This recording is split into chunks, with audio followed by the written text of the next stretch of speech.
Looking for the right answers to hard and sometimes confusing global events? Look no further. SSM's team brings unique perspectives from across the globe. Our in-depth independent reporting is to make you better understand the world as we evolve. In a world where news flies around every minute, you need the ability to relate and connect with what matters and stay up to date. Schengen Story Media News Echoes program is Africans in Diaspora and at Home's leading English news network, one of the most trusted, respected sources for news updates on current affairs as they affect global Africa.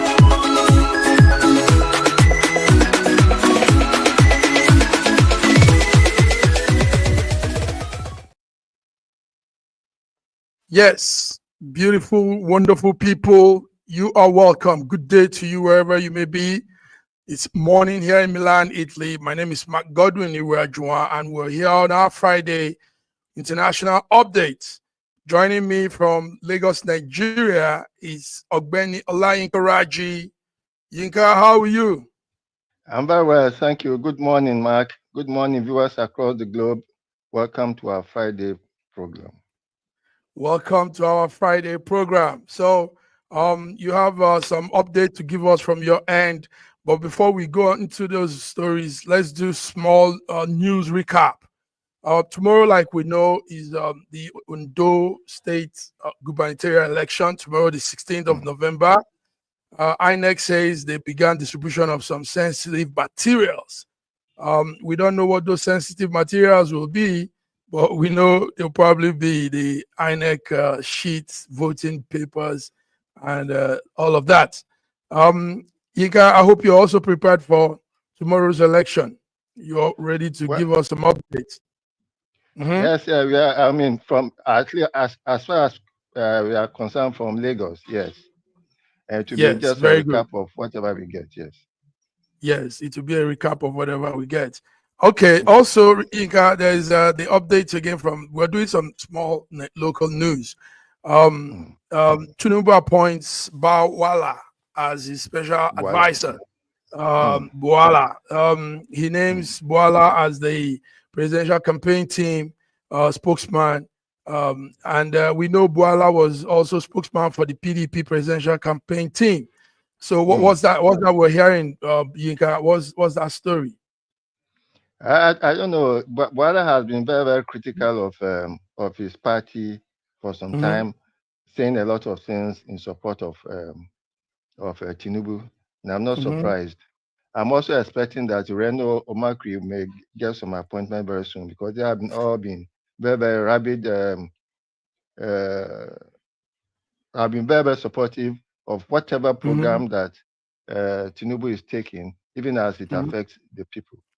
Even as it affects the people. So he will now be the APC presidential spokesman. Is that it? No, he's not a presidential spokesman. He's just media special media advisor at Aso Rock.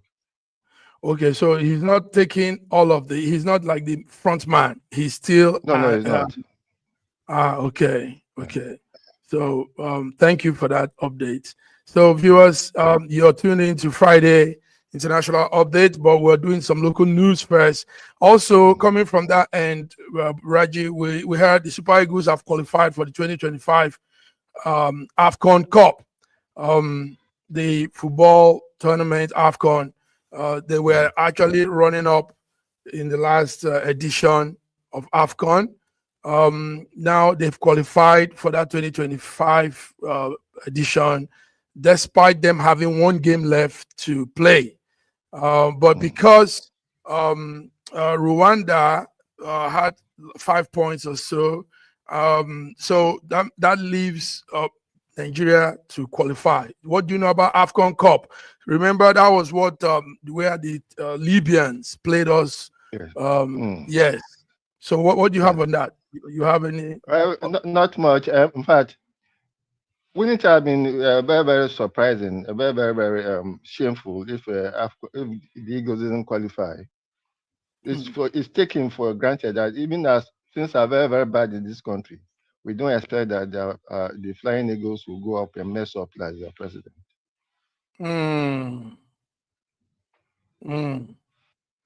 Go up and mess up like.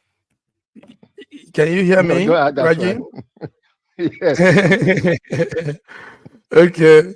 Anyway, yes, more from that performance from them.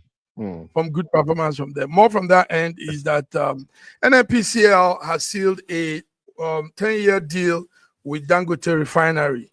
I know we've always talked about why Dangote is refining the crude oil, and we still have to go through those very strange situation of getting diesel, getting PMS, getting oil, and all the rest. So what do you have on that story, Raji? Sealing a deal. The MD of NNPC Limited had mentioned it has been public notice that Nigeria has interest in Dangote Refinery. I don't know all the confusion that was happening since Tinubu came in. We all knew that NNPC had a percentage ownership of Dangote. So it was supposed to be a very simple process, because we have interest in that refinery. If you are not going to build our own refineries, all that we could do is to ensure that we help the refinery as much as possible, and be able to go through the processes like the 450,000 barrels of crude that was supposed to be for local production could have easily been seeded to Dangote, so that I can refine all those products and sell it to the country, to the people at close to 600 or 500 naira per liter as possible. Therefore, there will be so much ease. The ease of the pressures that is happening on the people now will be evident. I hope that with this contract distance, the government will not continue to take the people as customers and be able to do something to relieve the tension that is in the country now. Things are tough, tensions are high, and every day people are reverting to walking long distances. They are not eating well, they are walking long distances, and there's serious problem in front. So if NNPC and Dangote could come together and make sure that they relieve the cost, they bring down the cost of PMS and diesel and all the other petroleum products to as low as possible, I'm sure Tinubu's troubles will be far lesser than it is now.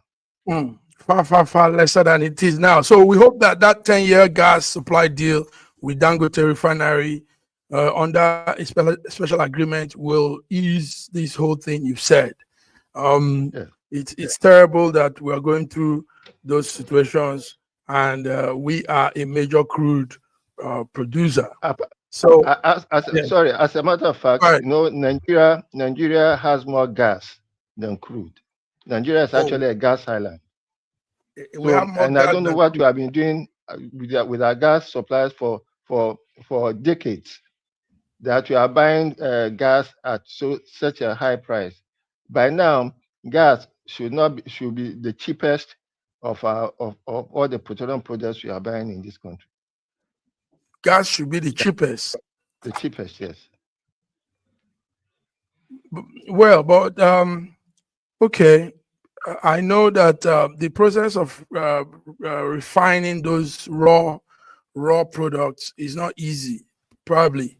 So but we need to get our acts together. We need to train more, let our youth acquire more skill on those industry, and do more in that aspect. Not just the way it is now. I mean, we can do better. We can have more and more people, more and more personnel in the raw processing of those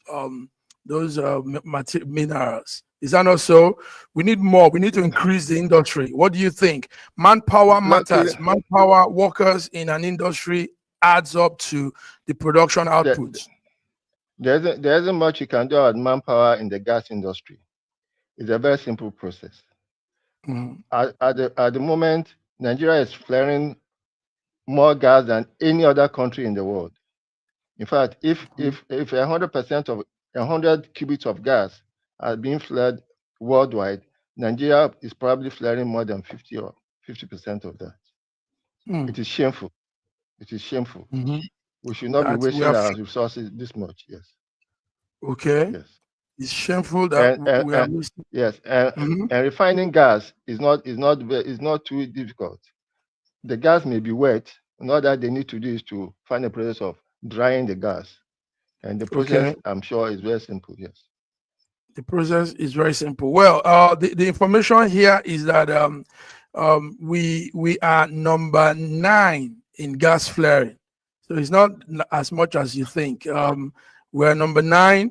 Russia, Iraq, Iran, Algeria, Venezuela, United States, Mexico, Libya, then Nigeria. So we are. I mean, that's even number 10. Number 10 of gas flaring countries in the world.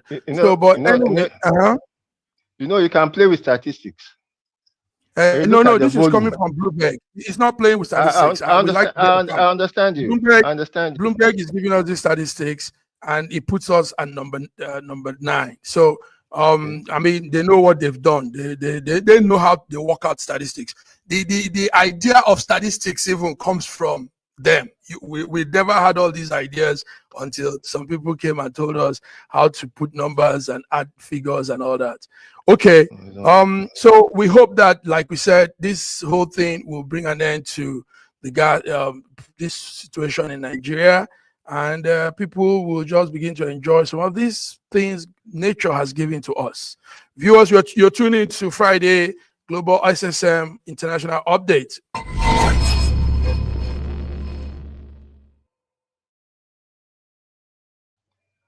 All right, Raji. Let's go into some international news before we come to some more of probably Nigerian news. Now let's talk about what is happening in Israel and Lebanon and all of this war that we now hope will begin to ease as Trump takes leadership. Yesterday, what we had in our studio is that about 24 people were killed in Gaza, and even some rescuers, some people that came to rescue the situation in Lebanon were in that number.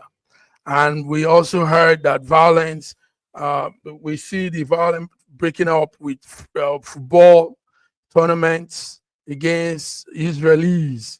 Tell us, what do you know about this whole thing? We've seen 2 events now where the Israel spectators have been attacked, yesterday in France, and the other time it was in Germany. What do you know about all this, Raji? You see, there's a lot of angst against what is happening in Gaza. It has been going on for more than 1 year.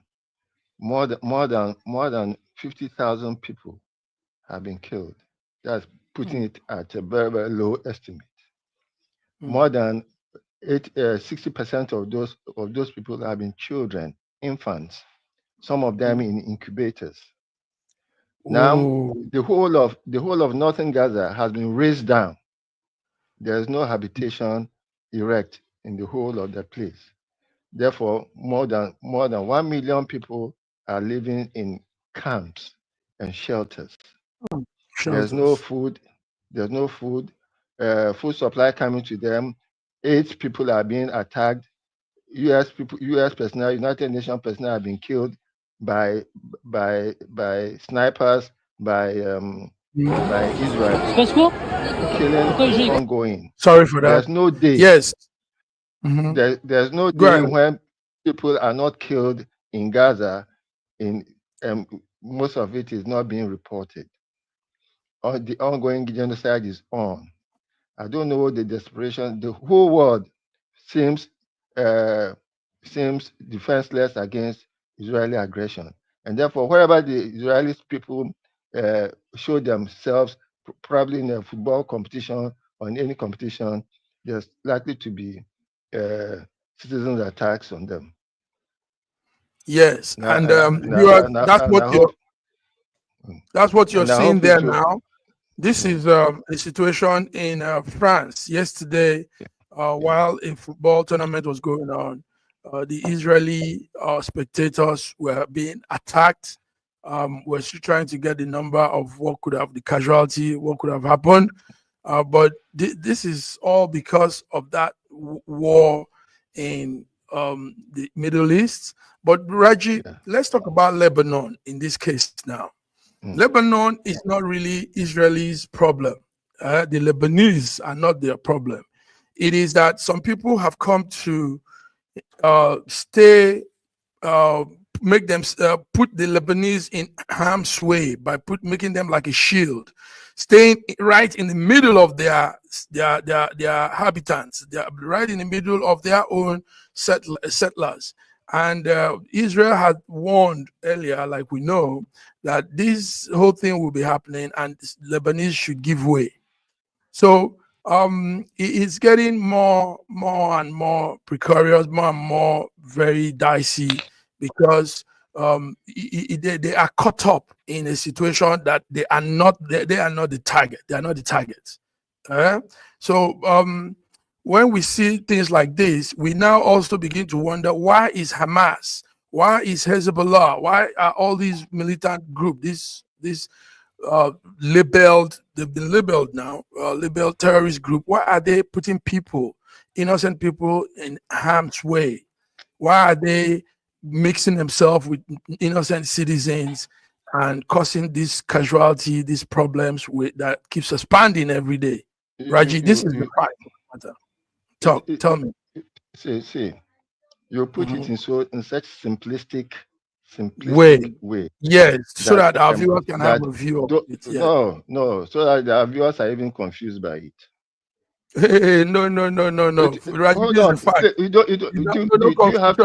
You were expressing an opinion, sir. You were expressing an opinion, and I allowed you to finish completely.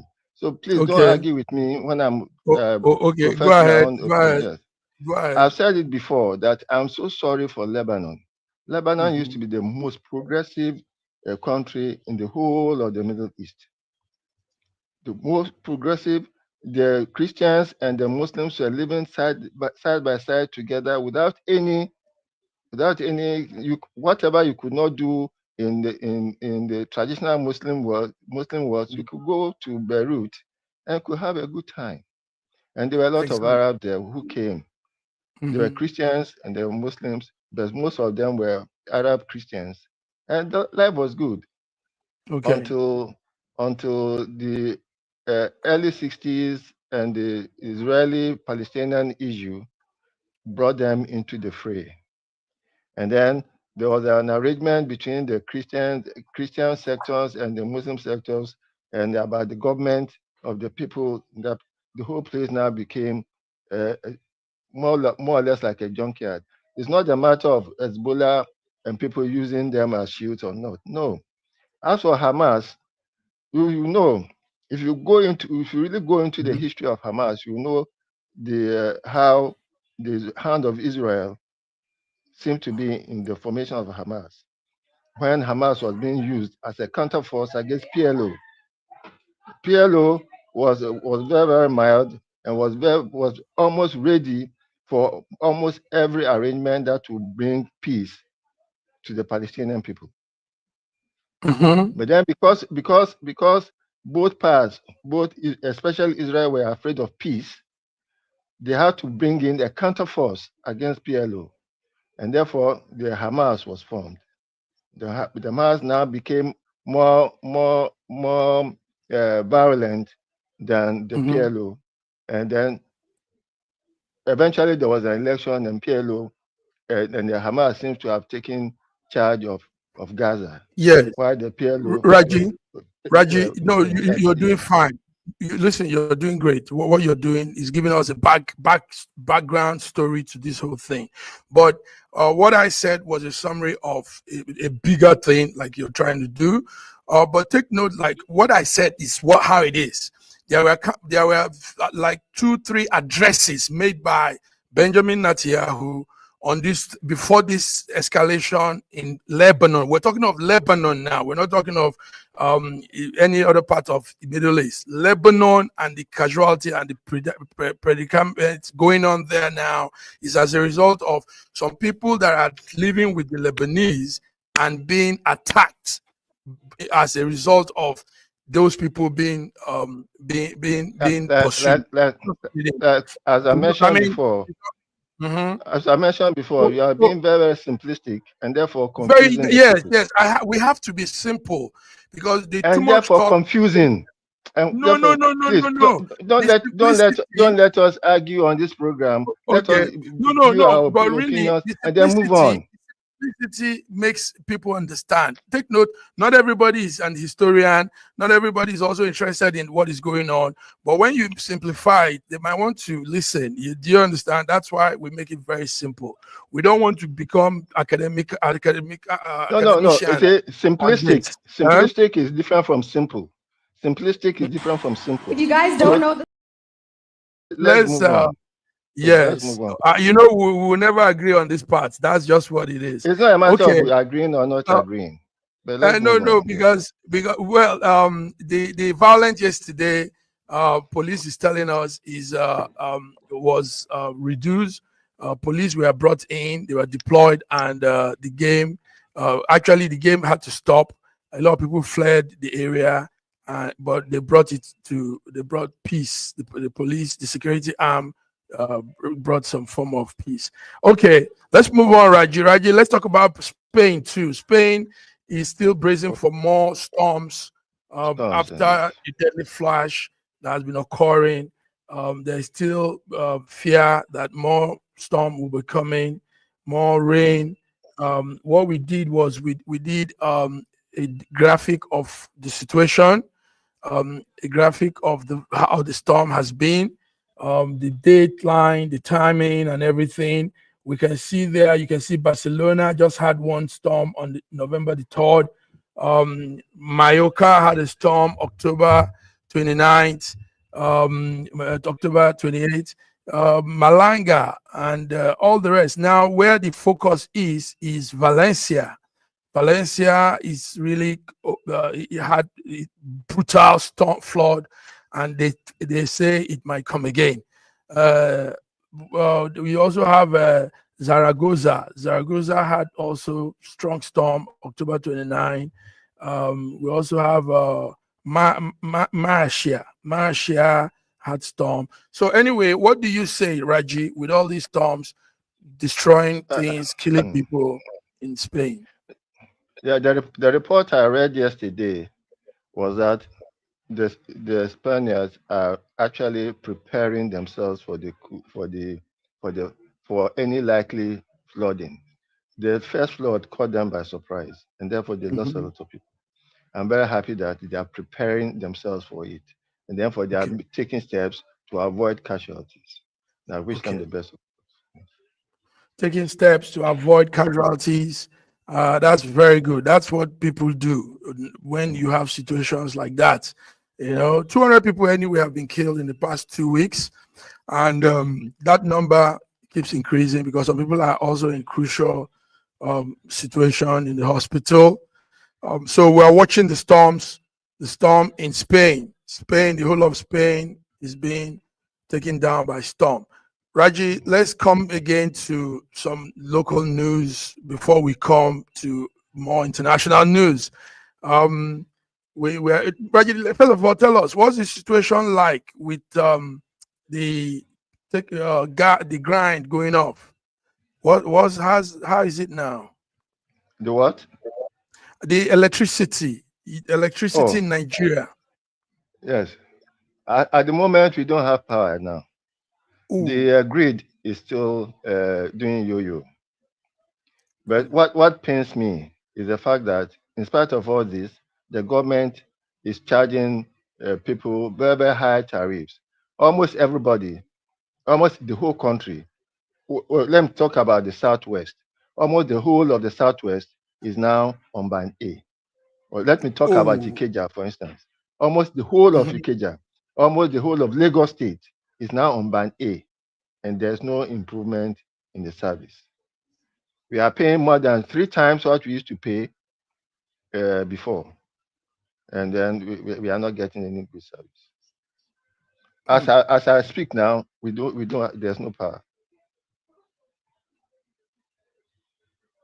So, and what are the plans to settle this? What is the government planning? What do we have as a solution? It's been suggested a long time ago that the idea of a national grid is also obsolete. It has been obsolete as far back as the 50s, when Awolowo suggested that there should be regional grids. I'm talking about 50s, when Awolowo suggested there should be regional grids instead of a central national grid. The same thing has been happening on railways and on waterways. We still have the same situation as of today. All that they have been trying to do is by what we call palliatives, of trying to suggest the maximum power that a region could have for itself as a regional grid. Meanwhile, and they still want to have control of the national grid. The idea of a national grid is long gone. Let us have regional grids like the one we have in with the geometrics in Aba now, and therefore they can assure us, and then we will be sure that industries will grow. Industries will grow, and then the economy will be better. We will not have to be importing too many things, and even now we should stop importation of everything that we can stop. And then depend on whatever it is that we can produce in country until such a time that we are able to be self-sufficient. If you don't do that, we don't start that now, we'll be having problems all the time. Let us start decentralizing the grid. Already there's Egbe power station. Yes, that could probably handle most of the requirements of the Lagos industrial area. There are some other power stations in Delta, in Ondo State, all those things could be turned into regional grid. It's just a matter of breaking up from the national grid and making them a regional grid. Simple. Okay. Simple. Yes. That's very you broke it down very well. And we hope they are listening. We hope this whole thing can just stop. They know. Because electricity is the key to power any economy. I mean, it's crazy. It's funny that we are caught up in this situation. It's really, really. The government knows. The people in power know. The people in power know. But why are they intentionally, deliberately doing this? Why? Why are we intentionally centralizing government? Why are we when we are supposed to have a federal government? Why are we intentionally centralizing, putting all the power in Abuja? For all the states to be going to Abuja every month for federal allocations. Why are we deliberately centralizing the government? Deliberately centralizing the government. This is strong talk. All right, Raji, let's go on a short break. Raji, please, I like your views today. Hot, but very, very insightful. Let's go on a short break. We'll be back. Viewers, you are tuned into SSM Friday International Updates, Global Affairs, we call it. So we'll be back. Don't touch that.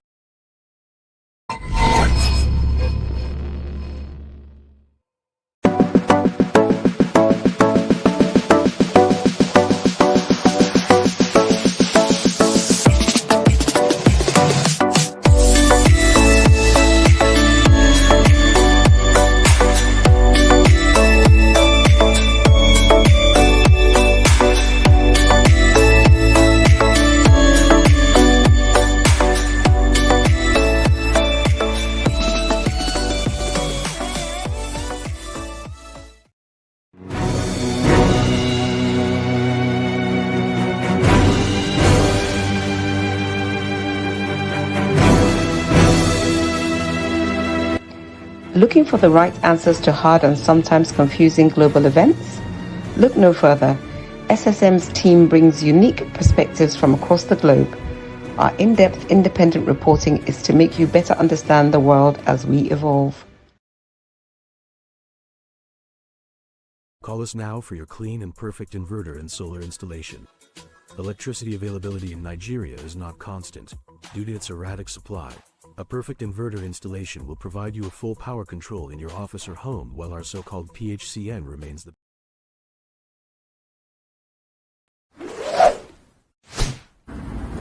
A year ago, I wrote a book titled The Final Solution, and I was trying to say to the rest of the world that there are challenges ahead. Now, a prophecy did come, and that prophecy is coming to pass. But I'm telling you, the final solution has been found many years ago in the Bible, because the Bible simply says righteousness exalts a nation and sin is a reproach to the people. So I want you to know that you can get solutions to problems in Ukraine, in Russia, in Nigeria, indeed all parts of the world. We need that solution, and the solution is straightforward. Please get a copy of my book. It's the Final Solution by Bishop Schengen Johnson, and you can find it in Kindle, in Amazon. Just type Bishop Schengen Johnson, The Final Solution. It's very, very small book you can read within 2 hours, but it contains the final solution. Do get a copy. Not getting it is doing disservice to humanity. Don't forget the final solution.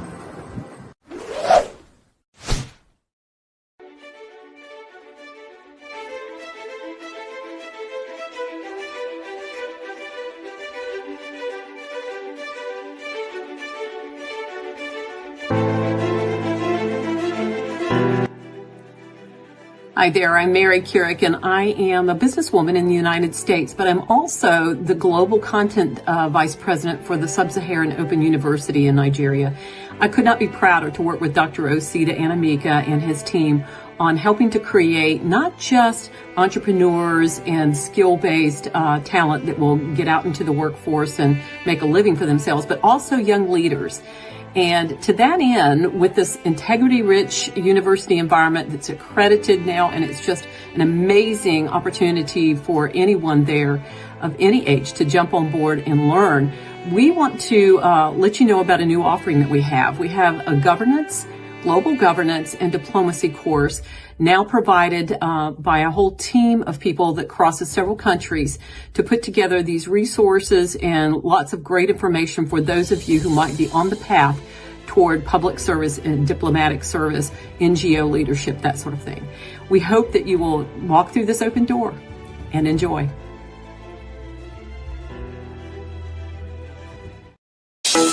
In a world where news flies around every minute, you need the ability to relate and connect with what matters and stay up to date.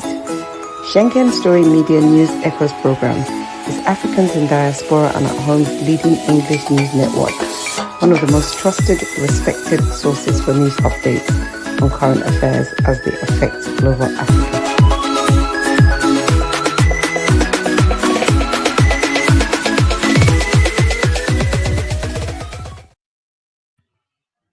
Boy, oh boy. Raji, are you there? You are welcome back. You're welcome back to the second half of our program, SSM Friday International News Affairs and Updates. Raji, let's come to Italy, where I am. There's a situation going on. Italy has had this problem. Migrants, lots of them come here, like many people know. So what they are doing is they because they can't contain them any longer here in Italy, they came to an agreement with Albania.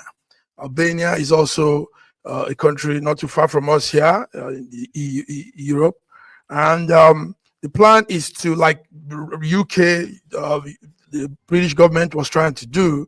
The plan is to process this migrant, then take them to a detention center in Albania for further processing. And if they scale through, they probably live there with some settlement, or they are taken back to their home country. So along the line during the week, our friend Elon Musk came up and said, listen, because the House rejected that plan.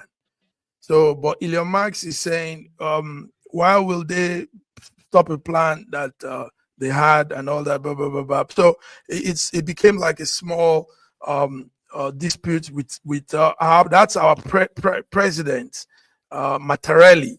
Mattarelli said Elon Musk should back off, respect sovereignty, respect countries' decision, and should not meddle into our country issue. So I don't know, Raji, what you have on this story. Is yesterday it was a big one. It was all over the news. Yes. What do you have with Mattarelli, the president of Italy, and Elon Musk, the new doggy man? Is it my own view on immigrations and illegal immigrants? It's quite simple. And I understand countries who try not to drive them back, but try to process them and see whether they could be admitted into their country. Go ahead. Oh dear. I think we've lost Alain Karaji. Okay, so that's what is going on, viewers. Elon Musk had to put his mouth into that situation and said, why are they doing that? Why are they blocking the plan of taking these migrants to Albania? So our president, Mattarelli, the old man you see there, now came and said, Elon Musk should respect sovereignty. Elon Musk should respect a country's decision and should not meddle into people's own plan. Raji, are you back there? Are you there? Raji, can you hear me now? I hear you, yes. I can hear. I'm sorry. Somebody is trying to call me, and our network is quite touchy. Yeah. Yes, it's okay. Go ahead. You were saying something. Some nice thing there. Go ahead. Go ahead. Oh, there. Okay. Anyway, so viewers, yes, that's the situation there. Before Raji comes in, let's just do a small sports recap, sport news. Tonight, there will be a major show in boxing. In the boxing world, we're having something very interesting. The young man, a social media content creator called Paul, 27-year-old content YouTube man, Jack Paul, will be meeting with Mike Tyson. They've done that before. Paul won, and they're doing it again. So Tyson, 58-year-old former heavyweight champion Mike Tyson, is set to fight Jack Paul. They'll be doing that at the AT&T Stadium, and Netflix have taken on to air the clip. So we will be following with Netflix. Whatever they put out for us to share with you, we'll be sharing with you. So stay tuned tonight. Paul versus Tyson. It's not a seeded match. It's not. It's just about friendly, more like social media arrangement. So that's what we're having tonight as one of the entertainment on the internet. So stay tuned. Yes, Raji, I don't know if you're back. We need to go back to the story. Hopefully I'm back. Yes. Go ahead. Let's hear the story of Italy. You are going to say something. Yes. About whatever countries can do to help illegal immigrants, I'm sure will be welcome.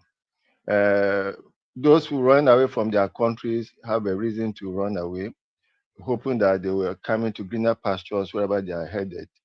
But it's not easy anywhere you go. It's not easy.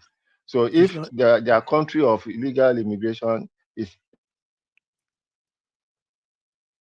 Mhm. Oh dear, we've lost Raji again. Yes. Okay. Anyway, yes, what Raji is trying to say is any country that can accommodate immigrants that are running to them, they should be able to do that. So, in this view, we don't align with Elon Musk. Elon Musk says they should be taking the initial plan of Italy taking those immigrants to Albania should be held. But the House in Italy, the House of Parliament said no to that plan. And Elon Musk is saying, why did they say no? Blah, blah, blah, blah, blah, blah. So it caused small back and forth chit-chatting between our president, Italy President Mattarelli, and Elon Musk in America, the new Trump cabinet man. I want us to talk about this one, but I don't know if Raji is back on. But Raji, are you back I'm on? back. So sorry, my network is behaving like the national grid Ah, on today. it's okay. Listen, we know technology is like this. You have hitches, you can't trust it all the way. So, do you still want to say something before the network goes off on that immigration thing, or do we move on? Is there No, anything? I think we can move on. We are agreed on the fact that if the countries are Okay, able to help immigrants, well and good. good. All right, let's come to a major topic today, Raji. We'll dive into it, and that is Trump's controversial cabinet pick. We are seeing a lot of people. Some people say it's controversial, but I don't agree personally. I don't agree with the word controversial, but many people are saying it's controversial. Raji, let's start with some of the people we're seeing. First of all, Robert F. Kennedy. Robert Kennedy. Yes, Robert F. Kennedy.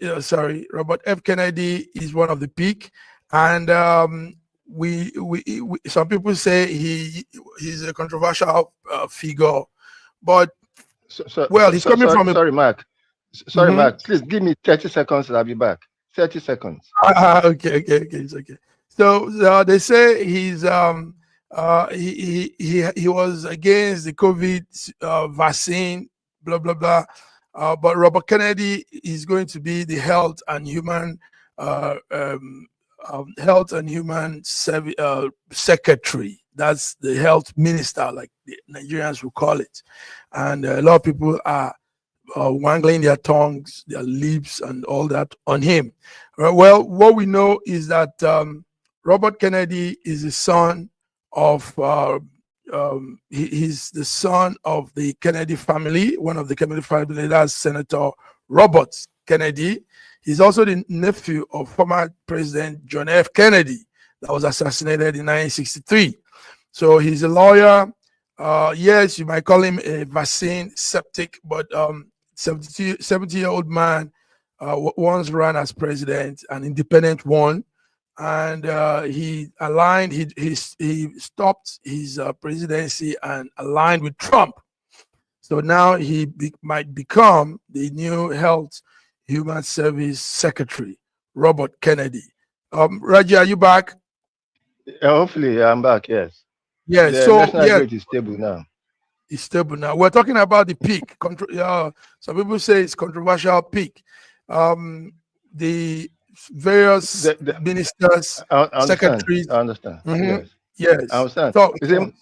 there was a day, I think it was during Reagan's time or Mhm. before, that the president elect formed what you called, was it a rainbow coalition or a coalition Mhm. of different people who Mhm. were known to be patriotic. They are known to be Okay. patriotic. but they were not necessarily of the president's party. I'm very, very interested about very interested in RFK Jr. being part of Donald Trump's government, of his cabinet, because he has been consistent, especially during COVID, about the scam that was going on in COVID. He's also entirely against the so-called climate change. Yes. Climate change. He sees both of them as some level of scam that should not be visited on the people. And he's spoken against it. And he seems to be a very decent person, broken away from the establishment, and therefore a very good person for the American people. Thank you. Yes, that's Robert Kennedy.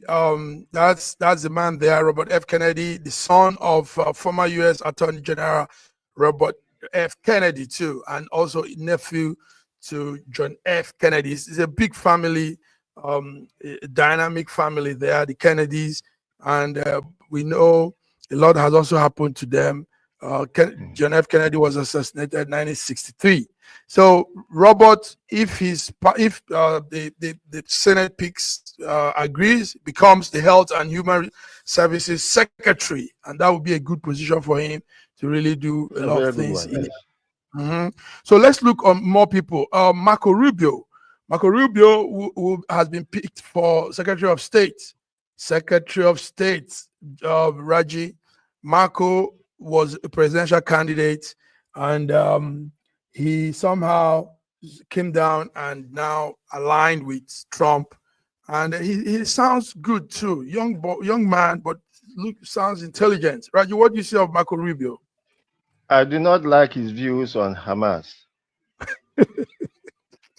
and I hope he will not be as dogged in his views as he has shown himself to be, because the Palestinian-Israeli situation is a very, very touchy situation that should be handled with more diplomacy and decency. It is not a straight, it's not a cut and dried situation. No. So he should at least have something that will temper his antagonism and his hatred of Hamas. And when a person in his position comes in with hatred in his heart, I'm not sure that he's going to be a good SSG. Okay, you know, let me say this, Raji, but I don't want us to go wild on this. As long as there is this Hamas, Israel, this two sides, there will always be two opinions, two sides to it all. I tell you, Raji. I mean, me and you can't even agree on this. Mark, I just said it. The situation between the Palestinians and Israelis is not so cut and dried. For us, we can't argue on anything. But for a person as the Secretary of State, he has to be very careful about his stance. He has to be more diplomatic about his stance on this issue, so that there'll be a resolution. It is a resolution we want. It's not a hard position against one of the groups. So let us be more decent and let's be more diplomatic in this. He's in a position that, you see, if Trump should make a statement, it will have more effect. Should the Secretary of State make a statement on any world issue, it has more power. Both of us can say what we want to say about the situation, but when it comes to them, they have to be more diplomatic, more decent, and more controlled in their pronouncement. Oh, good. Yes. That's what I'm saying. Sounds good. Yeah. Sounds good. Yes, I appreciate. I like what you said. Okay, more of the peak. Let's come to our man, Elon Musk, the government efficiency man. Raji, what do you think of Elon? We know Elon did a lot for the Trump campaign. Elon has, in fact, the takeover of X, former Twitter, was mainly to do this. and it's been achieved. Do you know, Raji? Do you know Elon made sure he purchased, he acquired X, because X was a big platform, and they expelled. Remember, Trump was taking off X. He was suspended, and that really cost a lot. Well, somebody that had close to 300, about 30 something million followers, and because of his beliefs, they took him off. Elon came in, brought him back, and Elon he used that platform to really campaign for Trump. Yes, I'm heavy on X. I was following that whole thing. Go ahead. You see, when you have control of world opinion, when you have control of the means of molding opinions, it becomes a very, very powerful tool, either for or against the human being.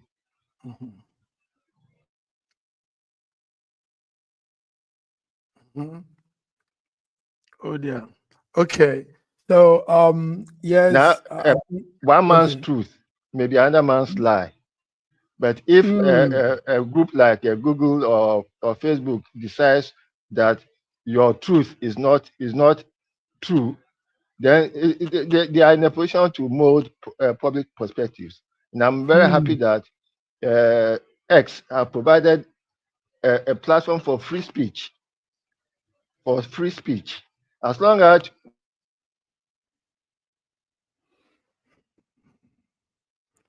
okay, I think we're having issues again there from Nigeria. Anyway, viewers, these are Trump's latest pick. These are his men. He's putting out Senate. They have to go through screening, and eventually they begin resume in those offices. Another person there, Raji, it hurts me to see your network go off. Another person there is so Elon will be handling the government efficiency office. That's a very, very vital office. Then he will be assisted by Vivek. I used to know Vivek Ramaswamy. Vivek will be assisting Elon in that office. We also have a young man called Matt Gatsit. Raji, are you back? Is the network? I thought I was on. No, you weren't. You froze. Yes. It's a national grid again. Go ahead. Few minutes ago. Go ahead. Yes. Yes. So yes, I think X provides everybody an opportunity to air his views without being suppressed. Yes. As they were using it to suppress Donald Trump's views, especially about COVID and climate change. Yes. I'm sure that we should have that platform for us to be able to express our views without being shut down, because our views are not in the views that the NSA or the FBI or the CIA want us to say. Okay. Raji, very quick. Our time is almost up. What will you say of the other guys, the Trump pick? We have Vivek, that will be assisting Elon. We have Pete. We have Tulisi, the lady Tulisi. I used to follow her. We have Robert F. Kennedy. We have Matt Gaetza. Gaetza. Do you know all of these people? What will you say about each one of them? I don't know so much about most of them, but I know RFK. I know Ramaswamy. I know Elon Musk, and I've been hearing a lot about the new White House chief, the lady. Yeah, the lady. I'm yet to get to know more about her, but so far, until the whole team evolves, we'll now be able to get to know a lot more of them. Yes. Okay. What we'll do is you do more on them. I actually know some of them. I mean, virtually all of them.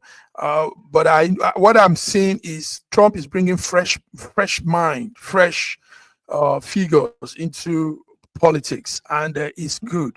And believe me, the people he's bringing in are people that on their own sector, on their side, have been doing well, even though some people might not agree. You know, we always have disagreement on issues. Yes, each one of them, I know them. They all have been doing their thing, and young minds, all young people, dynamic young people. So I don't I don't think RFK is young. I don't think yes, 70-year-old RFK please, is a yes. please don't put too much emphasis on young. Young does not necessarily mean dynamic. Yes. Dynamic. Okay. What I mean is dynamic. But majority, except like RFK, we don't know the new ones that might be added this week. But so far, the other ones are all young brain, young minds.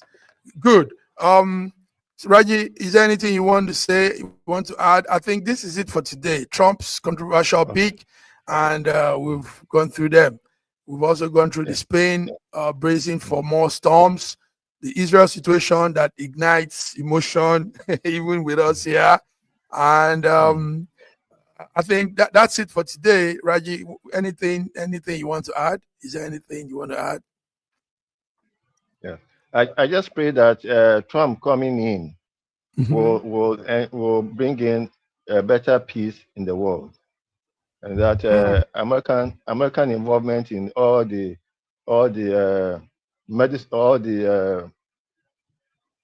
issues of strife and tribulations across the world will be eased. America will now face its own domestic issues rather than causing trouble around the world.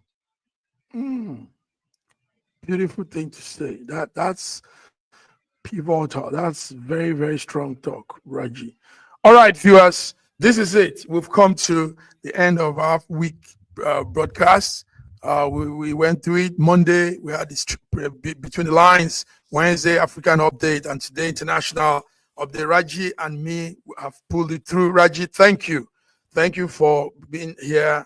Tomorrow is Ondo gubernatorial election. Please see what you can do to update us. Keep our people updated. Raji, are you there?